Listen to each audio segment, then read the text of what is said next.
everyone, and welcome to our circle and Salve Women. Today it is snowing, so I thought it would be great to just walk around and show you a little bit of what the world looks like when it snows.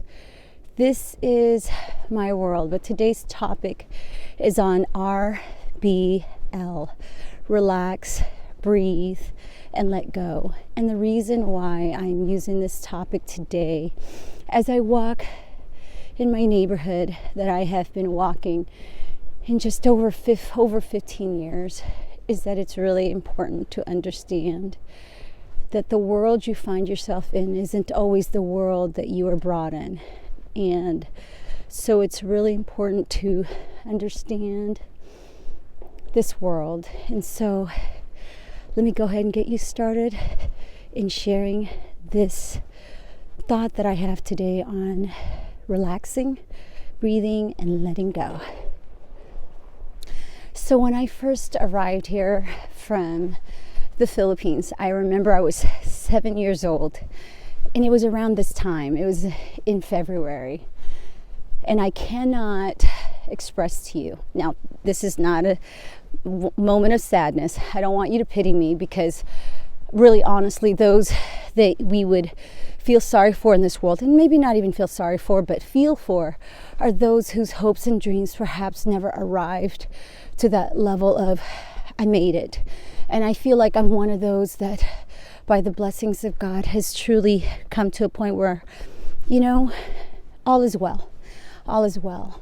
But I want to take you back to a time when I was 7, and I cannot express to you the feeling of uncertainty I had even at the age of 7. And my mom had dressed up both my sister and I, dressed us in as warm clothing as you possibly could, coming from a tropical island. And I remember just walking through the terminal, coming from the airplane or getting off the airplane and walking through and feeling the cold of that February winter weather, just like this. And all I had was a turtleneck and a really thin jacket. And boy, was it freezing to me. But I don't think I really felt the temperature. If I look back, I really think that I felt the coldness. And what I mean by coldness is eventually the coldness that you feel in life, where you just feel like no one is giving you a warm embrace. No one is saying everything's going to be fine. There's this lack of spirit within you, and that your love is somewhat at the least that you're feeling. And this uncertainty is something that you're just hiding deep within you, and you're working it out on your own, because you wonder if those around you whom you love as well are feeling the same. And you're thinking to yourself, well, then if they are, then I must work this out myself. And at the age of 7, honestly, I can say I felt that, And so there I was with the promises of coming to this new world, and everything was going to be great. And yet, through so many years, my papa had so many struggles. He had arrived here with, I remember him telling me, $8,000 in cash. He didn't know what to do with it. And so as time progressed, he ended up just, finding it difficult to really get a position, because he was a businessman back in his country. And then when he arrived here, because English was his second language and he didn't have a college degree or so, all he could really have was just the will to get a job for his 5 kids and his wife, who all his life he had always felt should stay home, and he would do the manly part of raising his family. And so I just recall him holding up his head and having dignity. And yet as time progressed, I had gone through 6 different elementary schools. But before even then, I remember the jobs that he had to take. And he would sometimes get laid off. And then he would just move on to another one. But these were positions that were quite humbling. Most of the time as a janitor. And at one time he was hired to ride a bike around this fairground. And they had entitled his role as a security guard, but what he discovered, or really quietly without having to speak it out loud, is they had made him wear a golden chain around his neck, riding his bike around this fairground, and he was to honk a horn at the south gate every time. And at that time I was about in 2nd grade. And I knew that he was not a security guard. We did not have to mention it, and yet he took on the position because he felt like it had to be. He had to be the one that he ended up having to take to just do his best to keep raising his family. And so, fast forward, I went through all of that, then to, seeing that times in your mind, you're thinking when everyone is leaving a pool because of one reason or another, and you find yourself alone in a pool. Much later in life, you look back and go, oh, they didn't want to be in the same pool as us. Somehow we were seen as unclean or dirty.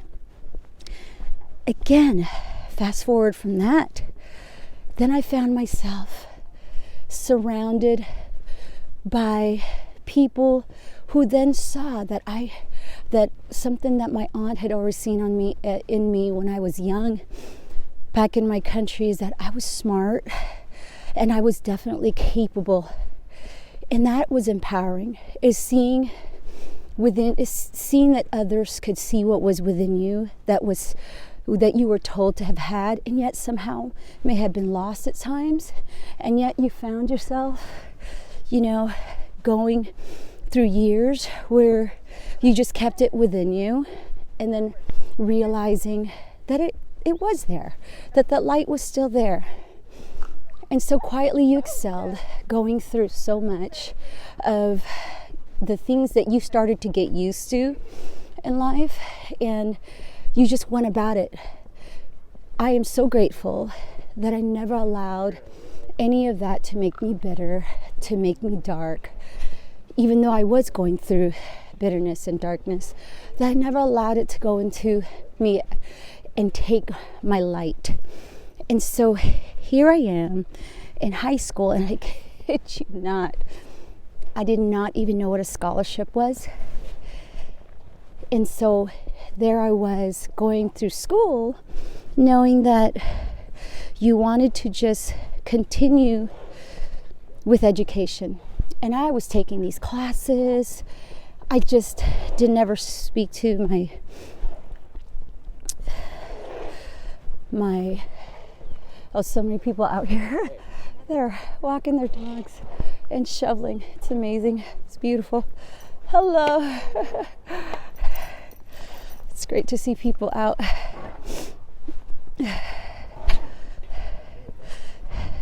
People walking their dogs.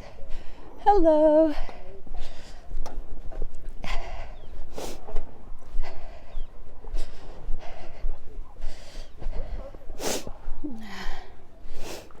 So I remember going through high school, and I would listen to all my classmates around me talking about college, the college choices they were making. And yet for me, I wanted to get there.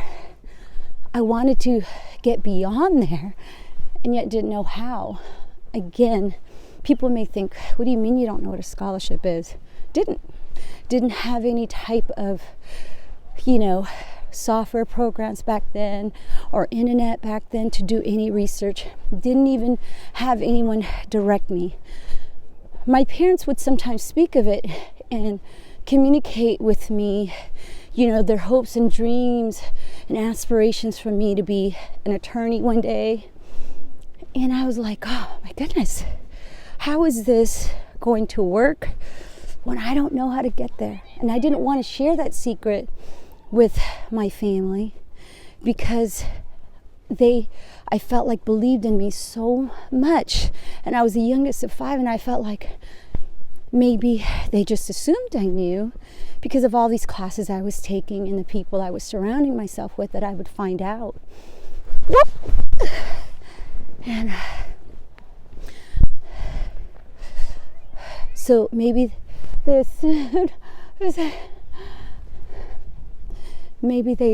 I knew because of all the people I was surrounding myself with, and that they just thought I naturally would find out. It wasn't until I met my husband that I honestly feel like sometimes people are angels in your life, where then he had wanted to be a teacher, and realizing that it just wasn't going to arrive to the level of, perhaps level of lifestyle that he would have wanted for his family. He decided that he was going to major in computer science instead. And because he had done all this research to become a teacher, again, your angels that are always looking after you throughout your life, I ended up just following the footsteps that he would have done for himself. And so there I was, lining up to, apply for college. Didn't take any summers off because I thought to myself, if I am going to do this, I'm going to do this straight ahead. And I saw people whose parents were paying their way. Amazed me. Never envied them, just amazed me that they were going to school, and some of them would like, I'm going to take a quarter off.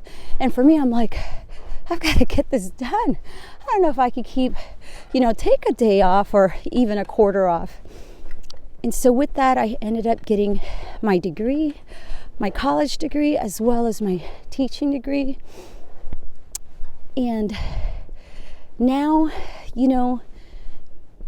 that I am a mother of 5, and I've been married to someone for over almost 30 years, between 25 or 30, almost 30 years we've been together, and almost 30 years, or actually just over, I think 27, 28 that we'll be married.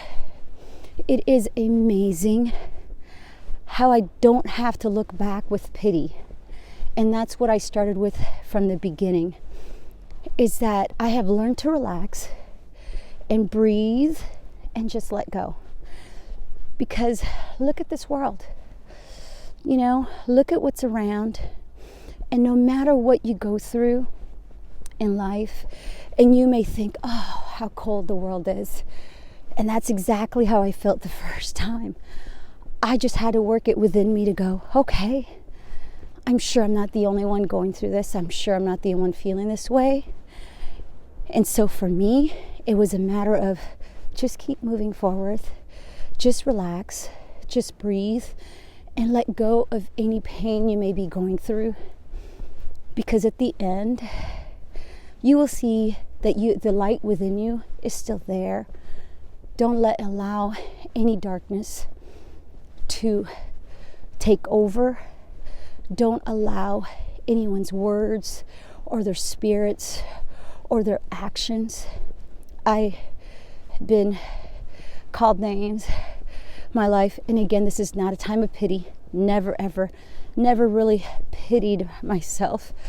You use that as your strength, and you think they just don't know any better as you move forward.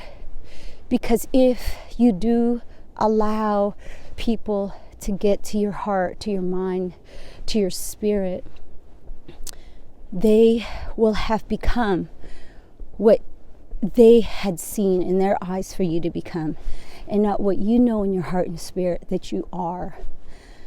So in my message of just relaxing and breathing and let go, it is hard sometimes. It is so difficult sometimes to relax. It is so hard sometimes to not be nervous about the unknown. trust me, there's still a big part of me that when I really stop and think about it and ponder upon the feeling, where I'm still walking through that terminal in the cold and feeling that coldness. And now here I am walking out in the snow, and even though it's cold, I could probably still have the same feeling of coldness, and yet there's so much warmth in me, so much to give to this world, knowing that you have to go through all of what you go through. There is no mistake in this world. There's that saying of no pain, no gain. And for me, I have gained so much from the sacrifices that I had to go through and the challenges that you go through. Just keep that light inside of you. Just relax, just breathe, just let go, and you will continue on with that light. No matter how dark things may be, no matter how cold things may be, embrace every moment and know that you can stop and smell the flowers.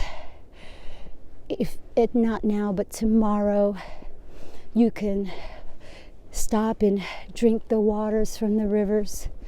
If not now, tomorrow. And you can look at the world and enjoy this cold weather and go, wow, how beautiful is this snow? And embrace that. Just relax, just breathe, just let it all go. Move forward, keep shining. You've got this world, you've got you. Keep loving you. In the words of my mother, God bless us all. Enjoy your day. Enjoy your life. Enjoy you. Don't let anyone try and take away your light. And if they try, just remember, light is always, always bigger and stronger than any darkness. Keep shining. Have a great day.